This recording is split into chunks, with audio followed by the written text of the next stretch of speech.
6 மணி. இலங்கை ஒலிபரப்பு கூட்டுத்தாபனம் செய்திகள். செய்தி ஆசிரியர் MC நஜிமுதீன், வாசிப்பவர் J. யோகராஜ். முதலில் தலைப்புச் செய்திகள். கொழும்பு மற்றும் கம்பஹா மாவட்டங்களில் தற்போது தனிமைப்படுத்தப்பட்டிருக்கும் 6 போலீஸ் பிரிவுகள் நாளை அதிகாலை 5 மணிக்கு விடுவிக்கப்பட உள்ளன. ஜனாதிபதி கோட்டாபய ராஜபக்ச தலதா மாளிகையில் வழிபாட்டில் ஈடுபட்டார். மாணவர்களுக்கான போக்குவரத்து வசதி வழங்கும் வாகனங்களை கண்காணிக்க விசேட வேலை திட்டம். இணையதளங்களை ஒழுங்குபடுத்துவதற்கு 2 வார கால பகுதியில் முறையான திட்டம் முன்வைக்கப்படுவதாக அரசாங்கம் அறிவிப்பு. அவை தலைப்புச் செய்திகள். இனி விரிவான செய்திகள். கொழும்பு மற்றும் கம்பஹா மாவட்டங்களில் தற்போது தனிமைப்படுத்தப்பட்டிருக்கும் போலீஸ் பிரிவுகள் சில நாளை அதிகாலை 5 மணிக்கு தனிமைப்படுத்தலில் இருந்து விடுவிப்பதாக COVID-19 வைரஸ் தொற்றை தடுக்கும் தேசிய மையம் அறிவித்திருக்கிறது. இதற்கு அமைவாக கொழும்பு மாவட்டத்தின் பொருளை, வெள்ளம்பிட்டிய, கோட்டை, கொம்பனி தெரு ஆகிய போலீஸ் பிரிவுகள் விடுவிக்கப்பட உள்ளன. இருந்தபோதிலும் பொருளை போலீஸ் பிரிவுக்குட்பட்ட வனாத்தமுல்ல கிராம சேவகர் பிரிவு மற்றும் கொம்பனி வீதி போலீஸ் பிரிவின் வேகந்த கிராம சேவகர் பிரிவுகள் மறு அறிவித்தல் வரை தனிமைப்படுத்தப்பட்ட பிரதேசங்களாக அறிவிக்கப்பட்டுள்ளன. கம்பஹா மாவட்டத்தில் ஜாயல மற்றும் கடவத்தை போலீஸ் பிரிவுகள் நாளை அதிகாலை 5 மணிக்கு தனிமைப்படுத்தலில் இருந்து விடுவிக்கப்படும். களுத்துறை மாவட்டத்தில் பண்டாரகம போலீஸ் பிரிவில் 7 கிராம சேவகர் பிரிவுகள் தனிமைப்படுத்தப்பட்டுள்ளதாக COVID-19 வைரஸ் தொற்றை தடுக்கும் தேசிய மையம் அறிவித்திருக்கிறது. ஜனாதிபதி கோட்டாபய ராஜபக்ச தலதா மாளிகையில் இன்று வழிபாட்டில் ஈடுபட்டார். இன்று காலை தலதா மாளிகைக்கு சென்ற அவர் வழிபாட்டில் ஈடுபட்ட பின்னர் தியவடன நிலைமையுடன் கலந்துரையாடினார். இணையதள ஒழுங்குபடுத்தலுக்கும் முறையான வேலைத்திட்டம் எதிர்வரும் 2 வார காலப்பகுதியில் முன்னெடுக்கப்படும் என்று அமைச்சர் கெஹலிய ரம்புக்வெல்ல தெரிவித்தார். ஊடக விவகாரம் தொடர்பான அமைச்சர் செயற்குழு கூட்டம் பாராளுமன்ற கட்டிட தொகுதியில் நேற்று நடைபெற்றது. அதில் பங்கேற்ற போதே அமைச்சர் இதனை குறிப்பிட்டார். குடிமக்களின் கௌரவத்தை பாதுகாக்கும் வகையில் பத்திரிகை சபை சட்டம் மறுசீரமைக்கப்பட வேண்டும் என்றும் அவர் குறிப்பிட்டார். கடந்த ஆட்சி காலத்தில் அரசு ஊடக நிறுவனங்கள் நஷ்டமடையும் நிலைக்கு சென்றன. அவ்வாறான நிறுவனங்களை 2 வருட காலப்பகுதியில் லாபம் ஈட்டும் நிறுவனங்களாக மாற்றுவதாக அமைச்சர் குறிப்பிட்டார். சமூக ஊடகங்கள் வாயிலாக இனவாதத்தை தூண்டுவதற்கு முன்னெடுக்கப்படும் முயற்சிகளை கட்டுப்படுத்த வேண்டும் என்று இந்த கூட்டத்தில் பங்கேற்ற பாராளுமன்ற உறுப்பினர் சுரேன் ராகவன் தெரிவித்தார். நீங்கள் கேட்டுக்கொண்டிருப்பது இலங்கை ஒலிபரப்பு கூட்டுத்தாபனத்தின் செய்திகள். பிள்ளைகளின் எதிர்காலத்திற்கு சிந்தித்துக் கொண்டிராமல் HDFC ஸ்மார்ட் கோல்ஸ் கணக்கொன்றை திறந்து 3 வருடங்களில் அவர்களின் பட்டப்படிப்புக்கு வழி செய்யுங்கள்.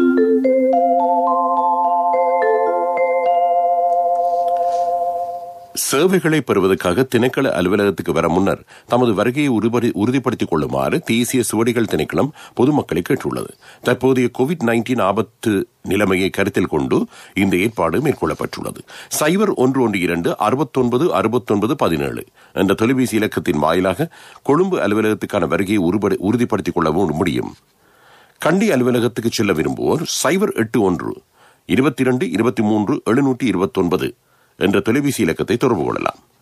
info@archives.gov.lk அல்லது research@archives.gov.lk அல்லது candy@archives.gov.lk என்ற மின்னஞ்சல் முகவரி ஊடாகவும் பொதுமக்கள் தமது வருகையை உறுதிப்படுத்திக் கொள்ள முடியும். COVID-19 தொற்றுக்கு எதிரான தடுப்பு மருந்து கண்டுபிடிக்கப்பட்டதும் இலங்கைக்கு 42 லட்சம் தடுப்பூசிகளை வழங்க உலக சுகாதார ஸ்தாபனம் இணங்கியிருப்பதாக அரச மருந்து கூட்டுத்தாபனத்தின் தலைவர் டாக்டர் பிரசன்ன குணசேன தெரிவித்தார். இந்த தடுப்பூசிகள் 3 கட்டங்களாக இலங்கைக்கு எடுத்து வரப்படும் என்று அவர் சுட்டிக்காட்டியுள்ளார். அவை உள்நாட்டுச் செய்திகள். அடுத்து வருவது பிரதான செய்தி. என்னப்பா அந்த ராணி? எந்த லோகத்து ராணி? இடியாப்பம் விக்கிற ராணி ஹோட்டல் திறக்க போறாளாம். தெரியும். ராணி HDFC ஸ்மார்ட் கோல்ஸ் கணக்கு திறக்கும் போதே தெரியும்.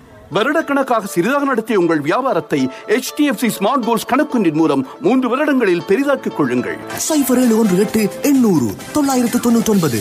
உங்களுக்கு என்ன பிறந்த நாள் கூட தெரியாது, ராணிட்ட எல்லாம் தெரியும். HDFC ஸ்மார்ட் கோல்ஸ் குறுகிய காலத்தில் பெரிய பெரிய டார்கெட்டுகள். பிரதான செய்தி வழங்குவோர் ஒவ்வொரு வீட்டிலும் இருக்க வேண்டிய வீட்டு வைத்தியர் சித்தாலேப. 3ஆம் தவணை கல்வி நடவடிக்கைகளுக்கு பாடசாலைகள் நாளை ஆரம்பமாகின்ற வேளை மாணவர்களை ஏற்றிச் செல்லும் பஸ் மற்றும் வேன் வண்டிகளை கண்காணிக்க உள்ளதாக போலீஸ் ஊடக பேச்சாளரான பிரதி போலீஸ் மா அதிபர் அஜித் ரோஹன தெரிவித்தார். பாடசாலை மாணவர்களை ஏற்றிச் செல்லும் போது பின்பற்ற வேண்டிய சுகாதார வழிகாட்டல்கள் அறிமுகப்படுத்தப்பட்டிருக்கின்றன. அவற்றை முறையாக கடைபிடிப்பது அவசியம் என்றும் அவர் குறிப்பிட்டார். அது பிரதான செய்தி. அடுத்து வருவது உங்கள் கவனத்துக்கு.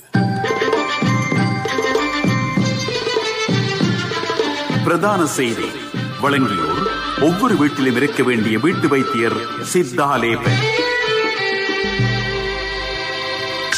உங்கள் கவனத்திற்கு.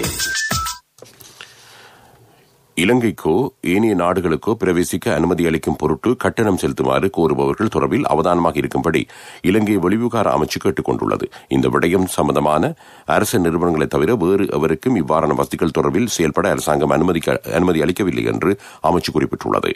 பொருத்தமான நபர்களுக்கு முக்கியத்துவம் அளித்து வெளிநாட்டில் உள்ளவர்கள் அழைத்து வரும் செயல்பாடு அடுத்த வாரம் அளவில் ஆரம்பிக்கப்படும்.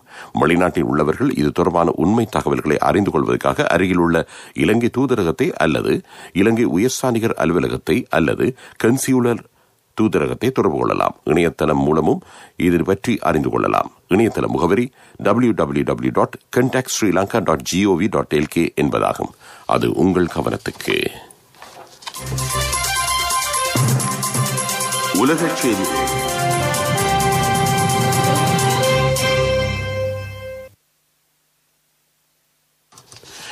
காசா மீது தாம் வான்வழி தாக்குதலை மேற்கொண்டுள்ளதாக இஸ்ரேலிய ராணுவம் இன்று அறிவித்துள்ளது. பலஸ்தீன போராளிகள் மேற்கொண்ட ராக்கெட் தாக்குதலுக்கு பதிலாக தாம் இந்த தாக்குதலை மேற்கொண்டதாக தெரிவித்துள்ளது.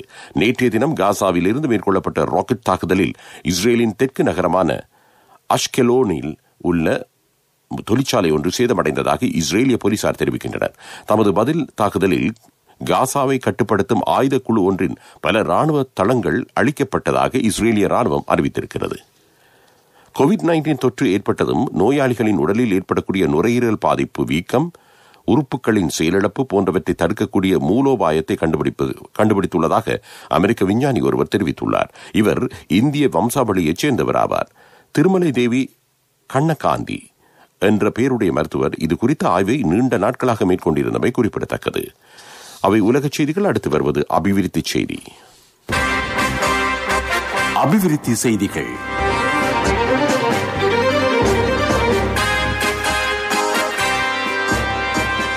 அனைத்து மாகாணங்களிலும் அரசாங்கம் முன்னெடுத்திருக்கும் வீடமைப்பு திட்டத்தின் சபரகமுவ மாகாணத்துக்கான வீடமைப்பு திட்டம் ஆளுநர் டிக்கிரி கொம்பேகடுவ தலைமையில் ஆரம்பிக்கப்பட்டது.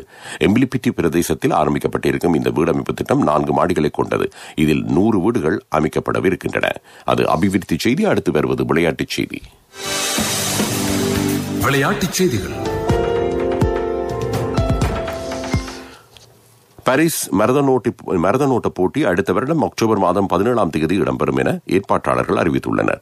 கோவிட்-19 நெருக்கடி காரணமாக இவ்வாண்டுக்குரிய போட்டி ரத்து செய்யப்பட்டது. பாரிஸ் மரதனோட்ட போட்டி உலக புகழ்பெற்ற பந்தய நிகழ்வாகும்.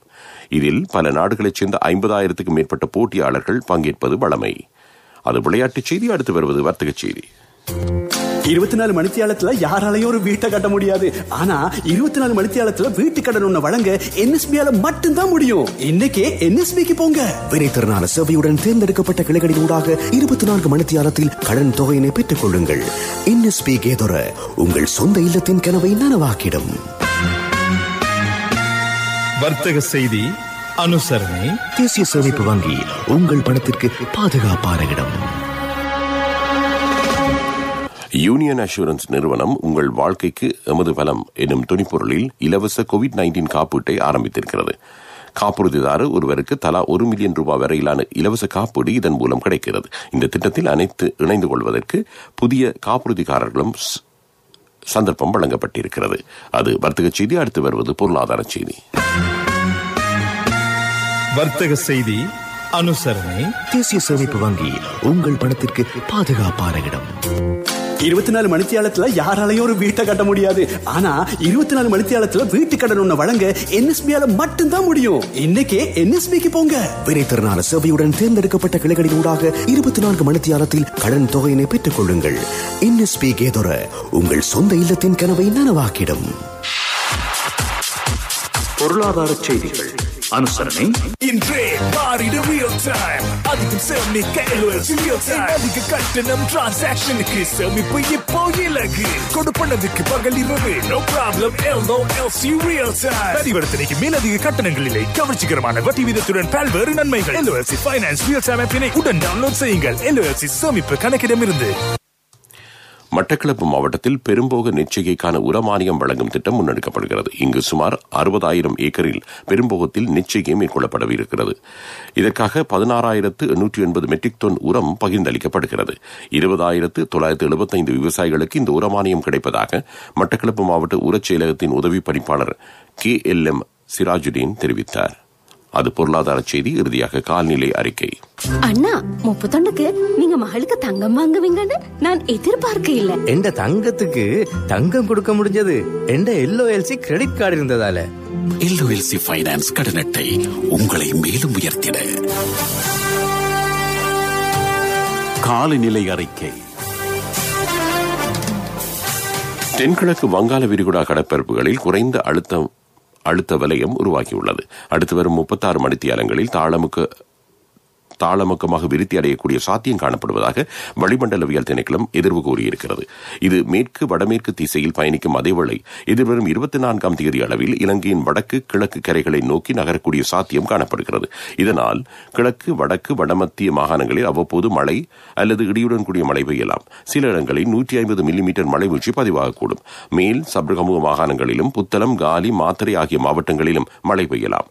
கிழக்கு வடக்கு வடமத்திய மாகாணங்களில் அவ்வப்போது மணிக்கு 60 தொடக்கம் 70 கிலோமீட்டர் வேகத்தில் காற்று வீசக்கூடும் என திணைக்களம் விடுத்திருக்கும் அறிக்கையில் குறிப்பிடப்பட்டுள்ளது. இறுதியாக மீண்டும் தலைப்புச் செய்திகள். கொழும்பு மற்றும் கம்பஹா மாவட்டங்களில் தற்போது தனிமைப்படுத்தப்பட்டிருக்கும் 6 போலீஸ் பிரிவுகள் நாளை அதிகாலை 5 மணிக்கு விடுவிக்கப்பட உள்ளன. ஜனாதிபதி கோட்டாபய ராஜபக்ச தலதா மாளிகையில் வழிபாட்டில் ஈடுபட்டார். மாணவர்களுக்கான போக்குவரத்து வசதி வழங்கும் வாகனங்களை கண்காணிக்க விசேட திட்டம். இணையதளங்களை ஒழுங்குபடுத்துவதற்கு 2 வார காலப்பகுதியில் முறையான திட்டம் முன்வைக்கப்படுவதாக அரசாங்கம் அறிவிப்பு. இத்துடன் செய்திகள் முடிவடைந்தன.